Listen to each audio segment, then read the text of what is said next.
அனைவருக்கும் வணக்கம் நண்பர்களே. ஃப்ரெண்ட்ஸ், நான் இந்த யூடியூப் சேனல் ஆரம்பித்து ஒரு 2-3 டேஸ் இருக்கும். எல்லோரும் நினைப்பீங்க, என்னடா போலீஸ்லாம் யூடியூப் சேனல் ஆரம்பிக்க கிளம்பிட்டாங்களே அப்படின்னு சொல்லிட்டு.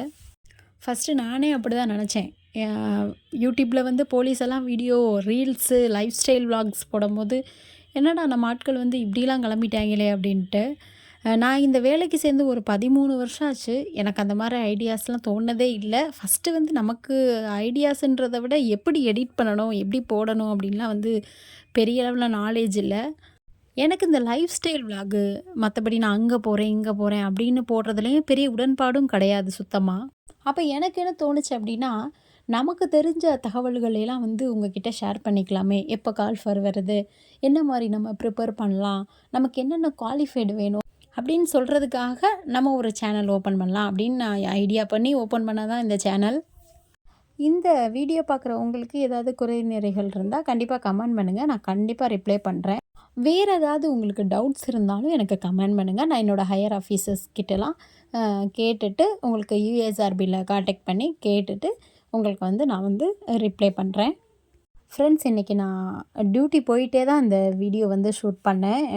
ஆன் தி வேலை பஸ் ட்ராவலில் தான் இருந்தேன். வீடியோஸ் போடுற போலீஸ் எல்லாருமே என்ன சொல்லுவாங்க அப்படின்னா, அந்த வேலை வந்து ரொம்ப கஷ்டம் அப்படின்ட்டு. என்னை பொறுத்த வரையும் ஒரு துளி அளவு கூட கஷ்டம் இல்லை. கஷ்டம் இருக்கும். என்ன அப்படின்னா, டயத்துக்கு சாப்பிட முடியாது, ஒரு அக்கமண்டேஷன் கிடைக்காது, ஒரு ரெஸ்ட் ரூம் அந்த டயத்துக்கு போக முடியாது. நான் சொன்ன கஷ்டங்கள்லாம் டெய்லி கிடையாது. என்னைக்காவது ஒரு நாள் சந்தர்ப்ப சூழ்நிலைகளால் அந்த மாதிரி நமக்கு டியூட்டி அமையலாம். மற்றபடி வந்து நமக்கு பீஸ்ஃபுல்லாக தான் போயிட்டுருக்கோம். இதை விட கஷ்டப்பட்டு வேலை பார்க்குறவங்களாம் நிறைய பேர் இருக்காங்க. இதில் ஓகே, சேல்ரியும் ஓரளவு நீங்கள் ஜாயின் பண்ணப்போ கொஞ்சம் ஒரு 20,000 பக்கம் கிடச்சாலும், 25,000 பக்கம் கிடச்சாலும், அடுத்தடுத்து நீங்கள் வந்து உங்களுடைய சர்வீஸ் அதிகமாக உங்களுக்கு நல்ல வந்து ஒரு சேல்ரியும் கிடைக்கும்.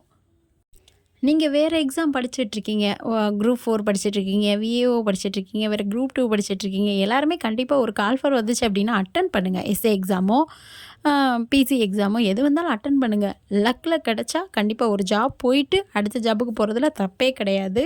ஆனால் கண்டிப்பாக நீங்கள் உங்களுடைய லட்சியத்தை நோக்கி போயிட்டே இருக்கணும். இந்த ஜாபுக்கு வந்துட்டு சரி ஓகே நமக்கு ஒரு கவர்மெண்ட் ஜாப் கிடச்சிருச்சு அப்படின்னு ரிலாக்ஸாக இருக்காதீங்க. உங்களுக்கு பிடிச்ச ஜாபுக்கு நீங்கள் வந்து ஒரு ஜாபுக்கு வந்ததுக்கப்புறம் கூட படித்து போகலாம். சரி ஓகே, இப்போ வந்து டிஎன்யூஎஸ்ஆர்பியிலேருந்து போலீஸ் எக்ஸாம் எப்போ கால்ஃபர் பண்ண போகிறாங்க அப்படின்னா, நெக்ஸ்ட் மந்த்து மேக்ஸிமம் வந்து 6வது மாதம் அல்லது 7வது மாதத்துக்குள்ளே வந்து இந்த இயருக்கான போலீஸ் கால்ஃபர் வந்து கண்டிப்பாக வந்துடும் நோட்டிஃபிகேஷன்.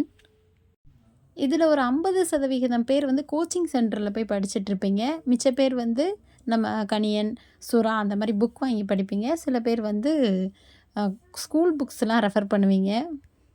என்ன புக்கு படித்தாலும் சரி, நமக்கு ஒரு பெரிய டவுட்டு வரும். நம்ம படிக்கிறதெல்லாம் அதில் வந்துருமா? ஐயையோ, நம்ம படித்ததில் ஒன்று கூட வரலன்னா நம்ம என்ன பண்ணுறது அப்படின்ட்டு. நம்பிக்கையோடு ஃபஸ்ட்டு படிங்க. எப்போவுமே ஒரு சந்தேகத்தோடையே படிக்காதீங்க. என்ன மாதிரி எனக்கும் அப்படி தான் சந்தேகம். நம்ம பாட்டுக்கு இவ்வளோ படிக்கிறோமே, இதில் ஒன்று கூட வரலைன்னா நம்ம எப்படி எழுதுறது அப்படின்ட்டு. ஒரு எக்ஸாம் 10th குவாலிஃபிகேஷன் எக்ஸாம் தான். கண்டிப்பாக ஸ்கூல் புக்ஸை ஃபுல்லாக நீங்கள் ரெஃபர் பண்ணீங்க அப்படின்னா கண்டிப்பாக அதை தவிர்த்து உங்களுக்கு வந்து சிபிஎஸ்சி சிலபஸ்லேருந்து தான் நமக்கு கொஸ்டின் கேட்க போகிறாங்க. ஸ்கூல் புக்ஸ் வந்து கண்டிப்பாக ரெஃபர் பண்ணுங்கள். அதுபோக வந்து ரீல்ஸு, ஷார்ட்ஸு, வீடியோஸ் பார்க்குற அந்த நேரத்தில் வந்து யூஸ்ஃபுல்லான விஷயங்களை பற்றி பாருங்கள். சட்டங்கள் மாறிடுச்சு. ஐபிசி பிஎன்எஸ் ஆயிடுச்சு, ஓகேவா? சிஆர்பிசி பிஎன்எஸ்எஸ் ஆயிடுச்சு, ஐஏ வந்து பிஎன்ஏ ஆயிடுச்சு. அந்த மாதிரி வந்து சட்டங்கள் வந்து திருத்தப்பட்டிருக்கு.